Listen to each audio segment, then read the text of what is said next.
Corona virus तेजी से पैर पसार रहा है, लेकिन कई राज्यों में तैयारी चुनाव की हो रही है। सभी राजनीतिक दल वर्चुअल रैली करने में जुटे हैं। इसी कड़ी में पश्चिम बंगाल के मुख्यमंत्री ममता बनर्जी ने मंगलवार को गृह मंत्री अमित शाह के स्टाइल में वर्चुअल रैली को संबोधित किया। रैली में उन्होंने मुफ्त राशन से लेकर कोरोना और चुनाव से लेकर CAA NPR तक की बात की। ममता बनर्जी ने कहा कि 2021 में तृणमूल कांग्रेस पार्टी अगर सत्ता में आती है तो गरीबों को पूरी जिंदगी मुफ्त राशन दिया जाएगा।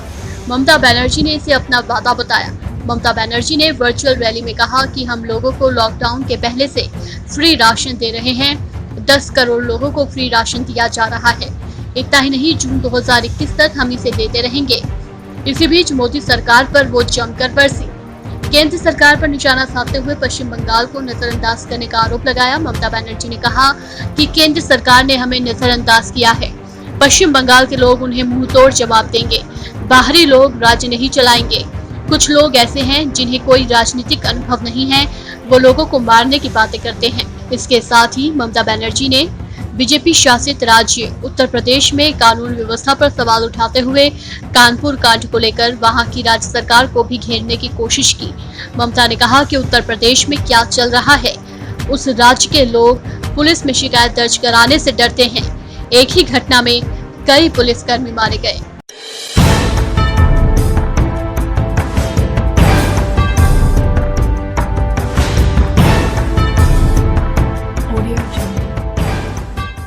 केंद्र सरकार 151 ट्रेनों को निजी हाथों में सौंपने का फैसला कर चुकी है।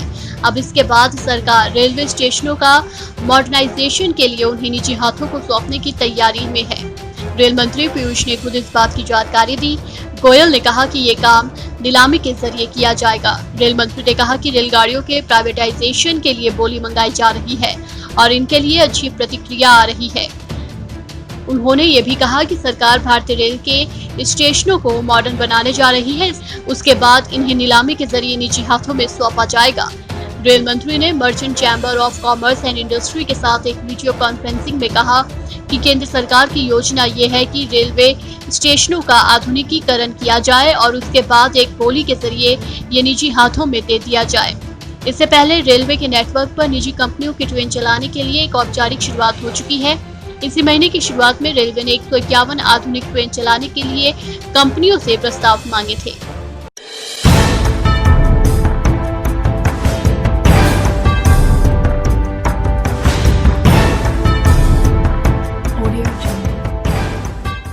दुनिया भर में पालतू जानवरों की शरारतों से भरे वीडियो इंटरनेट पर भरे पड़े हैं।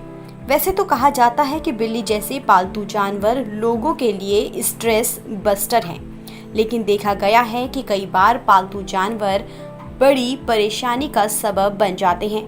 एक ऐसा ही मामला सामने आया है जिसमें एक बिल्ली ने एक कपल के लिए परेशानी खड़ी कर दी। एक शख्स ने पत्नी के गर्भवती होने के लिए बिल्ली को दोषी ठहराया है, क्योंकि बिल्ली ने उसके सारे कॉन्डोम में छेद कर दिए थे, जिसके कारण उसकी पत्नी प्रेग्नेंट हो गई।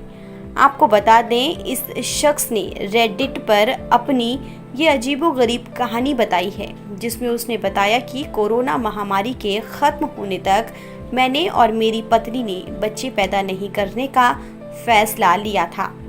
हम पहले से ही एक बच्चे के माता पिता हैं। मैंने एक बिल्ली पाल रखी है जो घर के दराज और अलमारियों को खोलती रहती है।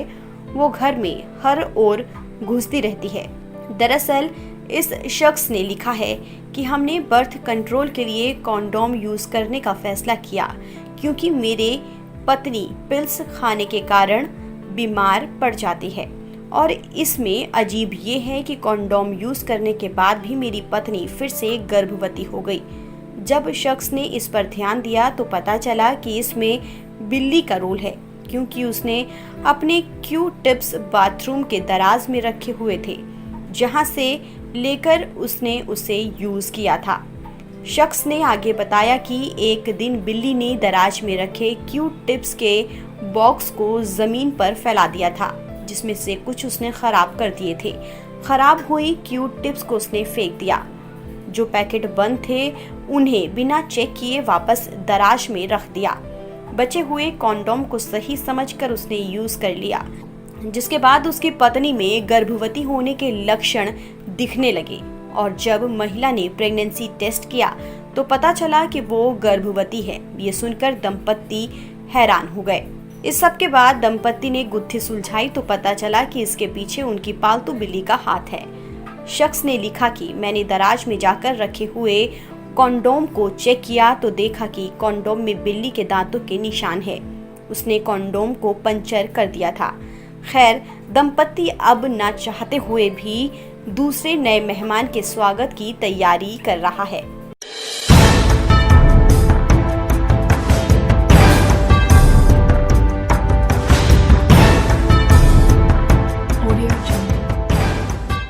सावन के महीने की शुरुआत के साथ ही देश भर में त्योहारों की भी शुरुआत हो गई है। श्रावण मास की पूर्णिमा पर हर साल राखी का त्योहार मनाया जाता है और इस साल रक्षाबंधन 3 अगस्त को मनाया जा रहा है।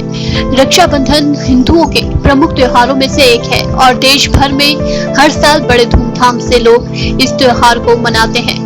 रक्षाबंधन को भाई बहन के बंधन के प्रतीक के रूप में मनाया जाता है। ऐसे में देश भर के अलग अलग क्षेत्रों में अभी से लोगों ने राखी की तैयारी शुरू कर दी है।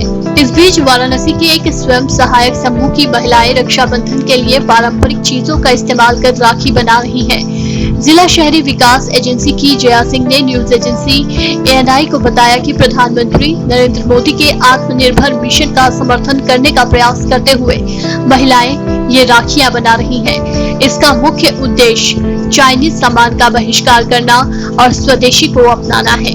करीब 10 समूह की महिलाएं, हमारे 70-80 महिलाएं हैं जो मिलकर के राखी बना रही हैं और इसका 2 उद्देश्य है। एक तो चाइनीज सामान का पूरी तरह से, चूंकि प्रशासनिक तौर पे भी काशी में एक बहुत अच्छी पहल की गई कि हम चाइनीज सामानों का पूरी तरह से बहिष्कार करें और स्वदेशी को अपनाएं, और इसी स्वदेशी को अपनाने के तर्ज पे हम लोगों ने ये सोचा कि हम एकदम देसी चीजों से राखियां बनाएंगे, जिसमें हमने मिट्टी से, रुद्राक्ष से, तुलसी से राखी बनाई और यहाँ तक कि फूलों से भी हम लोग राखी बना रहे हैं। इनकी ये दिली इच्छा है कि समूह की महिलाओं की दिली इच्छा है कि हम मोदी जी के हाथों पे अपनी बनाई हुई राखियां बंधा हुआ देखें और अभी ये हो सकता है मंडे तक में हम अपनी राखियां जो है मोदी जी को, प्रधानमंत्री जी को, माननीय प्रधानमंत्री जी को हम लोग भेजेंगे। इन महिलाओं ने बताया कि अब तक वो कुल 5,000 राखियां बांट चुकी हैं और उन्होंने 50,000 राखियां बांटने का उद्देश्य रखा है। इसके अलावा ये महिलाएं अपनी राखियां प्रधानमंत्री नरेंद्र मोदी को भी भेजेंगी। बहरहाल, कोरोना वायरस के चलते इस साल लोगों को राखी का त्योहार भी अपने अपने परिवार के साथ घरों में ही मनाना पड़ेगा। भले ही देश भर के कई राज्यों में लॉकडाउन में राहत दे दी गई है, लेकिन कोरोना के मामले अभी भी हर रोज बढ़ रहे हैं। ऐसे में सभी लोगों को हर तरह की सावधानियां बरतने की जरूरत है।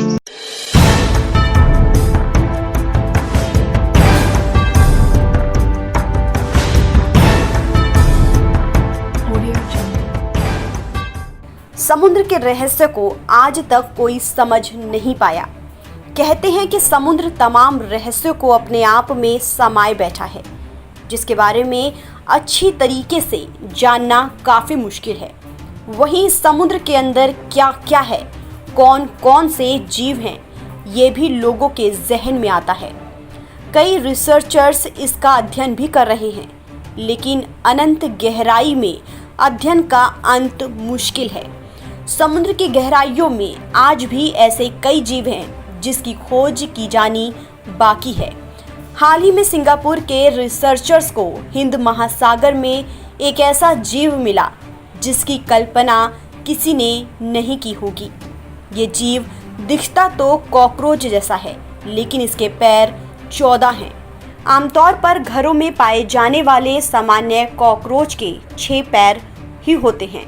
इससे पहले भी कई समुद्री कॉकरोच की प्रजाति की खोज की जा चुकी है, लेकिन हिंद महासागर में जिस जीव की खोज की गई है वो समुद्री कॉकरोच की एक नई प्रजाति है। इसका आकार भी दूसरे कॉकरोचों से बहुत बड़ा है। सिंगापुर के रिसर्चर्स द्वारा खोजे गए इस कॉकरोच की कुछ तस्वीरें भी सोशल मीडिया पर सामने आई हैं, जिसमें उसका आकार एक वयस्क कछुए जितना जान पड़ता है। देखने में भी ये जीव काफ़ी डरावना है।